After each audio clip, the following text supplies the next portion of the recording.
हर बात है वहीं पर मतलब बदल गए हैं। दिल डगमगा गया था फिर हम समझ गए हैं।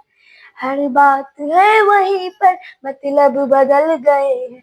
दिल डगमगा गया था पर हम समझ गए हैं।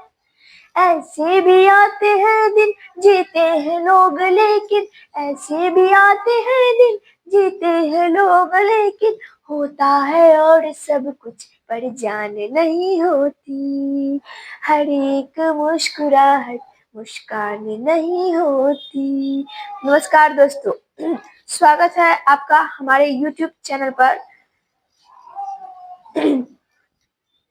मैं हूं आपका दोस्त और आज हम लोग पढ़ने वाले हैं बायो का सबसे जबरदस्त पॉइंट जैव अणु। तो ध्यान दीजिएगा, सबसे पहला क्वेश्चन इसमें है, एक प्राकृतिक ज्वालामंदक है।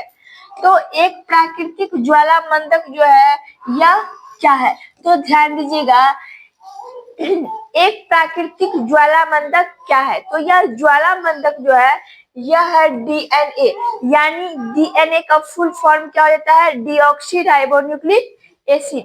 तो यह जो है डीऑक्सी राइबोन्यूक्लिक एसिड यानी डीएनए, यह क्या है? तो यह एक प्राकृतिक ज्वालामंदक है। ठीक है, नेक्स्ट क्वेश्चन है, आरएनए एक बहुलक अणु है। ध्यान दीजिएगा, आरएनए, ध्यान दीजिए ये क्या बोल रहा है? ये रहा डीएनए और ये क्या है? आरएनए।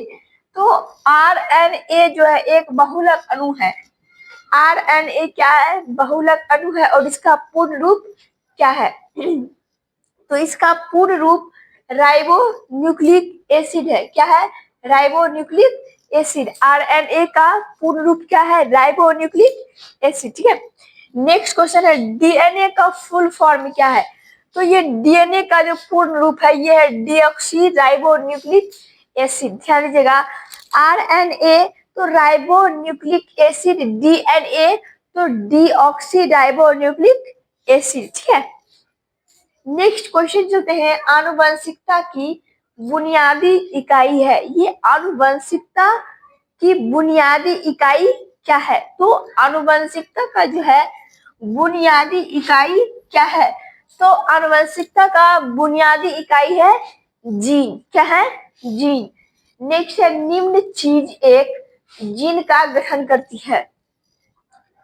कौन जो है एक जीन का गठन करेगा? तो जीन का जो है गठन पॉलीन्यूक्लियोटाइड्स कौन करता है? पॉलीन्यूक्लियोटाइड्स। जीन का गठन कौन करेगा? पॉलीन्यूक्लियोटाइड है। नेक्स्ट ध्यान दीजिएगा, निम्न नाइट्रोजन क्षार डीएनए से संबंधित नहीं है। निम्न में से जो है कौन सा क्षार जो है डीएनए से संचालित नहीं है? तो ये संबंधित नहीं है यूरेसिल। कौन है? यूरेसिल। नेक्स्ट है, सामान्य कोशिकाओं में डीएनए से आरएनए तक आनुवंशिक जानकारी की प्रभाव की क्रिया को क्या कहते हैं? ध्यान दीजिएगा, कह रहा है कि डीएनए से आरएनए तक क्या होता है? आनुवंशिक प्रभाव होता है। और ये प्रक्रिया को क्या कहा जाएगा? तो इसे कहते हैं हम प्रतिलेखन। इसे क्या कहेंगे? प्रतिलेखन। ठीक है, क्वेश्चन बहुत जबरदस्त है, थोड़ा सा ध्यान देते जाइएगा। ठीक है, तो नेक्स्ट क्वेश्चन है इसमें,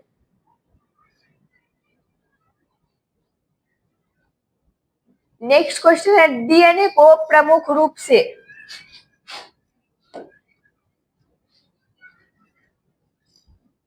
डीएनए को प्रमुख रूप से डैश कोशिका में संग्रहित किया जाता है।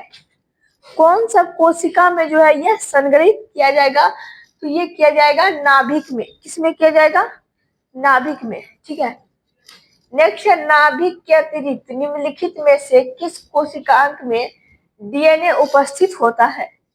नाभिक के अतिरिक्त निम्नलिखित में से किस कोशिकांगों में डीएनए उपस्थित होता है? तो माइटोकॉन्ड्रिया में। किसमें? माइटोकॉन्ड्रिया में। नेक्स्ट है, बॉडी बिल्डिंग फूड के रूप में जाना जाता है। बॉडी बिल्डिंग फूड के रूप में जाना जाता है। तो ये जाने जाते हैं प्रोटीन। कौन जाने जाते हैं? प्रोटीन। ठीक है। नेक्स्ट, डैश रसायन मिलकर प्रोटीन बनाते हैं। अब क्या मिलकर जो है प्रोटीन बनाते हैं?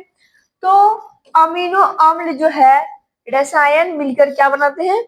प्रोटीन बनाते हैं। ठीक है। नेक्स्ट है, मानव शरीर में बाल, नाखून और त्वचा के ऊपरी परत बनाने वाला प्रमुख पदार्थ क्या है? अब देखिए, हमारा जो बाल बन रहा है, नाखून बन रहा है, ठीक है, त्वचा बन रहा है, तो इसमें जो है प्रमुख अंग क्या है?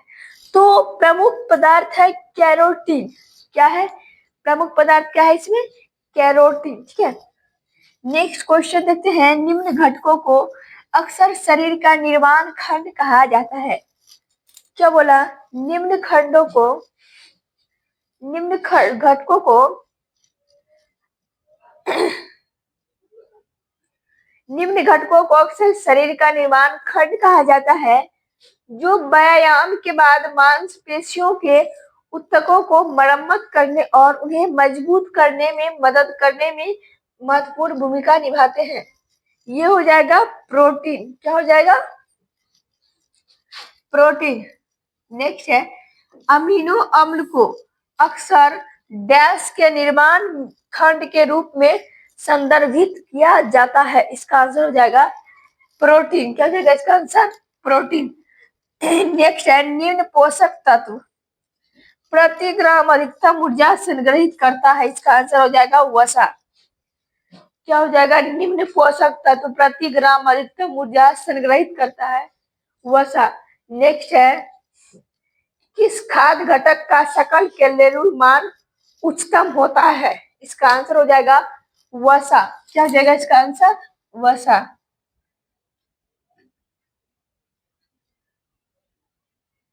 नेक्स्ट क्वेश्चन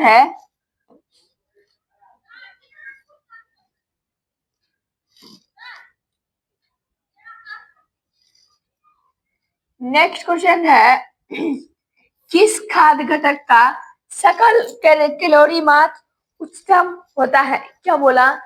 किस खाद्य घटक का सकल कैलोरी मान उच्चतम होता है? तो वसा का। किसका? वसा का। प्रति ग्राम प्रोटीन की मात्रा सबसे अधिक है।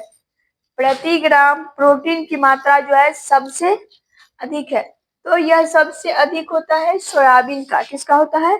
सोयाबीन का। नेक्स्ट है, प्रोटीनों का निर्माण डैश से होता है। प्रोटीन का जो निर्माण है यह किससे होता है? तो प्रोटीन का निर्माण एमिनो अम्ल से होता है। प्रोटीन का निर्माण किससे होता है? अमीनो अम्ल से होता है। ठीक है। डैश। अगला क्वेश्चन है, दूध में पाया जाने वाला मुख्य प्रोटीन क्या है? दूध जो है, दूध में जो मुख्य प्रोटीन है वह क्या है? तो दूध में मुख्य प्रोटीन है केसिन। क्या?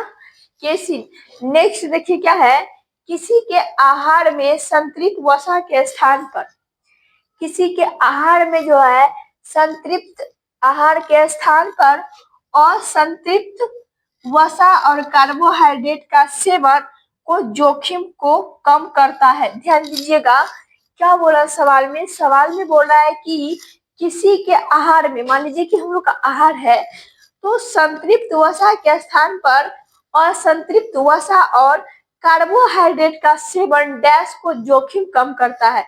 तो यह करता है हृदय रोग को कम। किसको करेगा? हृदय रोग को कम। ठीक है। यदि वीडियो अच्छा लगे तो वीडियो को लाइक कीजिए, शेयर कीजिए।